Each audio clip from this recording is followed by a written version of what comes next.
अगर आप भी लेना चाहते हैं देश दुनिया की तमाम जानकारी तो आज ही सब्सक्राइब करें हमारे चैनल को। साथ ही नीचे दिए बेल आइकन को जरूर दबाएं ताकि हर अपडेट आप तक पहुंच सके। पूरा देश कोरोना की महामारी से झेल ही रहा था कि अचानक ब्लैक फंगस नाम की एक बीमारी और आ गई। इस पूरी बीमारी से देश एक तरीके से डरा बैठा है। इस पूरे प्रकरण में जब प्रभात साक्षी की टीम ने कुछ चिकित्सक विशेषज्ञों से बात की तो उन्होंने बताया कि यह ब्लैक फंगस कोई नई बीमारी नहीं है, यह काफ़ी समय से चली आ रही है। वर्तमान में यह बीमारी केवल उन्हीं को पकड़ रहा है जो कि वेंटिलेटर पर हो या फिर का लंबे समय से ऑक्सीजन का इस्तेमाल कर रहे हों। उन्होंने यह भी बताया कि ब्लैक फंगस की चिकित्सीय उपचार पूरी तरह से मौजूद है, लेकिन यह ब्लैक फंगस एक जानलेवा बीमारी भी है अगर ठीक तरीके से समय पर इसका इलाज ना किया जाए तो। इसके साथ ही जब हमने इसके उपचार के बारे में पूछा तो उन्होंने सिर्फ एक लाइन में एक शब्द कहा कि इसका सावधानी ही बचाव है। बाकी जब हमने चिकित्सकों से बात किया तो उन्होंने क्या कहा ये आप भी सुनिए और उनके सुझाव को ज़रूर मानिए।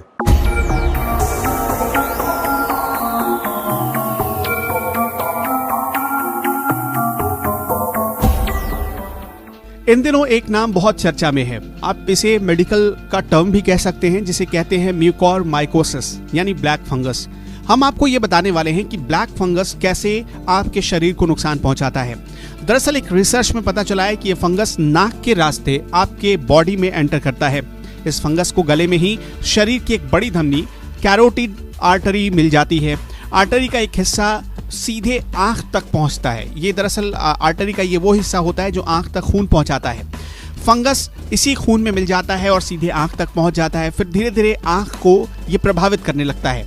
इसी वजह से ब्लैक फंगस या ब्लड फंगस से जो भी मरीज संक्रमित होते हैं उनकी आंख निकालनी पड़ती है, क्योंकि धीरे धीरे आंखों की रोशनी चली जाती है और उस जगह पर काले निशान पड़ने लगते हैं और आखिर यही उपाय बचता है कि आंखों को निकाल दिया जाए। इस तरह के मामले दिल्ली में या मुंबई में हर दिन बढ़ रहे हैं। बाद में ये मामला अगर गंभीर हो जाए तो सीधे आपके मस्तिष्क को भी प्रभावित कर सकता है। अब सबसे पहले कि आपकी आंखों में ऐसा कौन सा रिएक्शन हो या ब्लैक फंगस की निशानियां क्या है, ये आपको समझने की जरूरत है। ब्लैक फंगस की चपेट में जब आंख में लालपन के निशान आए या सूजन के निशान आए तो आप इसे बिल्कुल नजरअंदाज न करें। ब्लैक फंगस की चपेट में आने पर सबसे पहले आपकी आंखें अचानक लाल हो जाती हैं, फिर आंखों में धीरे धीरे सूजन आने लगता है, नज़र कमज़ोर पड़ने लगती है। जब मामला सीरियस होता है या जब मरीज सीरियस होता है तो ऐसे मरीजों की रोशनी भी चली जाती है। कोरोना का पेशेंट आंख की लालिमा या सूजन को बिल्कुल नजरअंदाज ना करें, क्योंकि कोरोना के मरीजों में यह फंगस बहुत तेजी से फैल रहा है। जब आपके दिमाग तक यानी मस्तिष्क तक जब ये फंगस पहुंच जाता है फिर क्या होता है, फंगस धमनियों के जरिए आपके दिमाग तक पहुंचता है और इसके बाद रोगी को अचानक लकवा मार जाता है या मिर्गी का दौरा पड़ने लगता है या आप चलते चलते बेहोश होने लगते हैं। सिर में ऐसा दर्द होता है जिसे आप बर्दाश्त तो नहीं कर सकते हैं। कई बार तो मरीज की मौत भी हो जाती है। दरअसल म्यूकोरमाइकोसिस एक अलग तरह का फंगस है जो कि जैसा हमने आपको पहले ही बताया कि खून के रास्ते आपकी आंखों तक पहुंचता है और फिर आंखों के रास्ते ये आपके दिमाग तक पहुंचता है। ये जो ब्लड वेसल्स होते हैं उन्हें बहुत नुकसान पहुंचाता है। इस फंगस की वजह से ब्लड वेसल्स पूरी तरह सूख जाती हैं जो गैंग्रीन की तरह दिखने लगती हैं। गैंग्रीन एक काले रंग का होता है, मतलब कि आपकी बॉडी पर जैसे ही ये फंगस फैलेगा वैसे काले रंग के धब्बे पड़ने लगते हैं। इसीलिए इसका नाम ब्लैक फंगस रखा गया है। जिस पेशेंट को यानी जिस मरीज को शुगर की बीमारी है उसे खास तौर पर सावधान रहने की जरूरत है। अगर आप स्टेरॉइड ज्यादा ले रहे हैं तो भी आपको सतर्क रहने की जरूरत है। और अगर आप कोरोना के पेशेंट हैं और किसी अस्पताल में भर्ती हैं और आप ऑक्सीजन सपोर्ट पर हैं तब भी आपको बहुत सावधान रहने की जरूरत है, क्योंकि ऑक्सीजन वाली पाइप के रास्ते ये फंगस आपके दिमाग तक पहुंच सकता है। अभी जो कोविड से हम लोग परेशान हैं, लेकिन कोविड की सीक्वली जैसे आप कह सकते हैं उसके एसोसिएटेड, उसके ट्रीटमेंट के एसोसिएटेड और बीमारियां भी अब देखने में आ रही हैं। उसमें एक बीमारी है म्यूकोरमाइकोसिस, फंगल इन्फेक्शन। वो ब्लैक फंगल इन्फेक्शन है। ये ज़्यादातर इसलिए हो रहा है क्योंकि बहुत समय तक लोगों के अंदर जो ऑक्सीजन कैनुला नाक में लगी रहती है जिसकी वजह से वहाँ फंगस ग्रो कर पा रहा है और वो हाइजीन इतनी फॉलो नहीं होती, सफाई हो नहीं पा रही है कैनुला की, और जिसकी वजह से वहाँ पे जब फंगस ग्रो करता है और नाक की थ्रू वो पूरी बॉडी में स्प्रेड कर रहा है। अच्छा, जब फंगस इस तरह का होता है आपको ये पता होना चाहिए फंगस इन्फेक्शन ट्रीटमेंट बहुत मुश्किल होता है अगर बॉडी में फैल जाए, और ये काफ़ी ख़तरनाक भी हो सकता है जिससे बिल्कुल जान भी चली जाए। तो इसलिए बहुत ज़रूरी है कि आप ये समझें कि ये एक इन्फेक्शन ना हो पाए। काले रंग का फंगस अगर नाक के आसपास मरीज़ के दिख रहा है तो तुरंत डॉक्टर को बताइए और सोचिए कि जब दिख रहा है तो इसके अंदर कितना पहुंच जाएगा, अपनी सांस की नली से लेके लंग से लेके पूरी बॉडी के पार्ट्स में पहुंच सकता है, ब्लड में मिल सकता है। तो सबसे ज़रूरी है अगर नेज़ल कैनुला लगा हुआ है उसको ठीक से साफ़ करके सलाइन वाटर से रोज करके लगाइए उसमें, कि उसको किसी भी तरह का कोई इन्फेक्शन ना हो। जो मरीज़ है ऑक्सीजन की वजह से, ऑक्सीजन जिससे जाती है नाक में, उसके चारों तरफ आप उसमें सलाइन से उससे नेज़ल प्लॉन्ग्स को साफ़ करिए और साफ़ करने के बाद फिर उसको लगाइए और ये रोज़ हाइजीन मेंटेन करिए, तो शायद ये इन्फेक्शन ना हो। और ये इन्फेक्शन होने का कारण एक और है कि क्योंकि कोविड में स्टेरॉइड्स चल रही हैं तो बॉडी की रेजिस्टेंस और कम हो जाता है और इससे इस तरह के इन्फेक्शन बहुत तेज़ी से ग्रो करते हैं। जो नॉर्मल ह्यूमन बीइंग्स में हमारे अंदर उसके अंदर क्षमता होती है कि हम उसे ग्रो नहीं करने देते, लेकिन जब हमारा शरीर कमज़ोर हो जाता है तो इस तरह के इन्फेक्शन बहुत जल्दी फैलते हैं, बहुत जल्दी हावी होते हैं।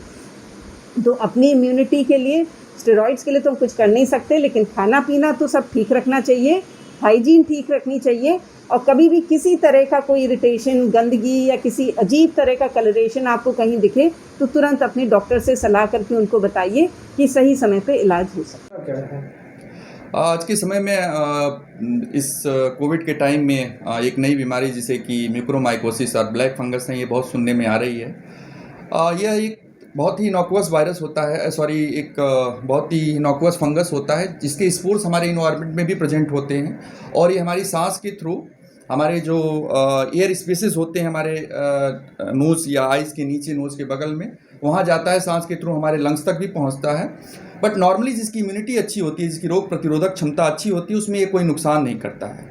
बट कुछ ऐसे कंडीशंस होते हैं जिसमें कि यह घातक हो सकता है। उनमें से एक है, ये आज के समय में देख रहे हैं कि कोविड के समय में स्टेरॉयड जो एक ड्रग है उसका बहुत ही ओवर यूज़ हो रहा है। Steroid actually double edge sword कही जाती है, दोधारी तलवार कही जाती है, क्योंकि एक तरफ तो ये हमारे बॉडी की इन्फ्लेमेशन को कम करती है, जिससे कि इस कारण से हम बहुत सी बीमारियों में इसका यूज़ करते हैं, बट साथ में ये हमारी इम्यूनिटी यानी कि जो रोग प्रतिरोधक क्षमता है उसको भी सप्रेस कर देती है।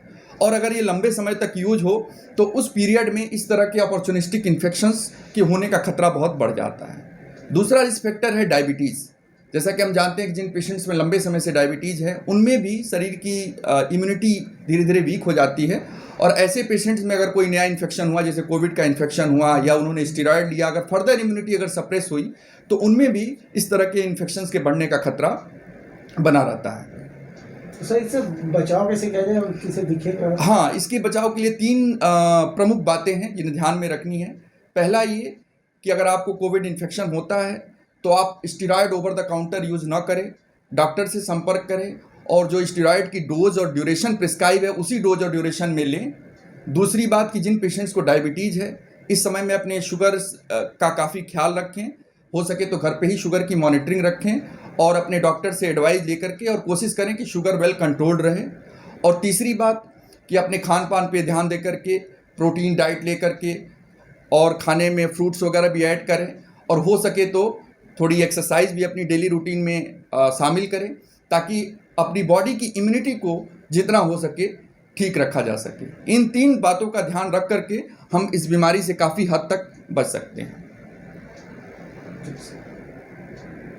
बीमारी है इसके बारे में कैसे बचाव करें और क्या करें? ये जो म्यूकरमाइकोसिस के विषय में आजकल चर्चा चल रही है, हमारे यहाँ भी 5-6 पेशेंट्स म्यूकरमाइकोसिस के दूसरी जगहों से रेफ़र करके KGMU आए हैं। पहली बात तो हमारे जो माइक्रोबायोलॉजिस्ट हैं उनका ये कहना है कि ये म्यूकरमाइकोसिस और ब्लैक फंगस दोनों अलग अलग तरह की बीमारियाँ हैं। म्यूकरमाइकोसिस थोड़ा कम खतरनाक बीमारी है और इससे बहुत ज़्यादा घबराने की आवश्यकता नहीं है, इसका इलाज भी उपलब्ध है। बचाव की जहाँ तक बात है, म्यूकरमाइकोसिस होने की संभावना उन मरीजों में ज़्यादा होती है जिनको कि डायबिटीज़ है और साथ में उनको स्टेरॉयड अगर ज़्यादा समय तक चल रहा है और ज़्यादा डोज में चल रहा है। तो हमारी गुजारिश सभी चिकित्सकों से और सभी से ये है कि पहली बात तो जिसका ऑक्सीजन सैचुरेशन 92 के नीचे जा रहा हो और जिसके CT में चेंजेस हों उन्हीं को स्टेरॉयड दिया जाए, अननेसेसरी स्टेरॉयड ना दिया जाए। और स्टेरॉयड यूजुअली 5 दिन के बाद से दिया जाना शुरू करना चाहिए और उसको जितने दिन आवश्यकता हो सिर्फ उतने दिन दे करके टैपर करके बंद कर दिया जाना चाहिए। तो एक स्टेरॉयड कारण है इसका। और मरीज को अगर डायबिटीज़ है तो उसमें होने की ज़्यादा संभावना होती है। दूसरा, जो ऑक्सीजन दी जाती है, जो ऑक्सीजन में हाइड्रेशन के लिए जार में पानी होता है, उस पानी को भी डिस्टिल वाटर का इस्तेमाल किया जाए और उसको हर मरीज के लिए या समय समय पर उसको बदला जाए, तो भी इस इन्फेक्शन के होने की संभावना काफ़ी कम हो जाती है। और अभी फ़िलहाल इसका कोई बहुत ज़्यादा इंसिडेंस नहीं है, लेकिन फिर भी क्योंकि ये शुरुआत हुई है तो ये आगे बढ़ सकता है, इसलिए इसके बचाव के जो उपाय बताए गए हैं इनका अनुपालन किया जाना चाहिए।